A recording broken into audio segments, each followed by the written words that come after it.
कल्पना करा, एक मादी पक्षी स्वतःला झाडाच्या आत बंद करून घेते आणि अनेक आठवडे बाहेर येतच नाही. हे ऐकून विश्वास बसत नाही. पण हॉर्नबिल खरंच असं करतात. हो, हॉर्नबिल जंगलातील सर्वात फॅसिनेटिंग पक्ष्यांपैकी एक. त्यांच्या मोठी आणि विचित्र दिसणारी चोच फक्त शोभेसाठी नसते. चोचीवर असलेला कॅस्क्यू नावाचा भाग त्यांचा आवाज जंगलात लांबपर्यंत पोहोचवण्यासाठी मदत करतो. पण हॉर्नबिलला खरोखरच युनिक बनवतं त्याची फॅमिली लाईफ. जेव्हा मादी अंडी घालते तेव्हा ती झाडाच्या पोकळीत जाते. त्यानंतर नर आणि मादी मिळून माती, फळांचा गरा आणि विष्ठेच्या मदतीने त्या पोकळीचं तोंड जवळपास संपूर्णपणेच बंद करतात.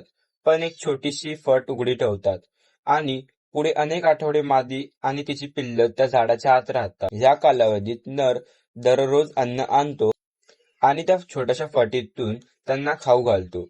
ही स्ट्रॅटर्जी पिल्लांना साप, माकड आणि इतर शिकाऱ्यांपासून सुरक्षित ठेवते. म्हणजे विचार करा, एक नर पक्षी संपूर्ण कुटुंबाची जबाबदारी एकटाच सांभाळतो, तर मादी पक्षी घराच्या आत पिल्लांचं संरक्षण करते. निसर्गाच्या टीमवर्कचं एक कदाचित सर्वात जबरदस्त उदाहरण आहे.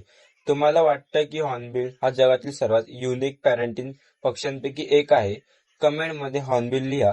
अशाच गोष्टींसाठी अभिजित रहस्य सिरीजला फॉलो करायला विसरू नका.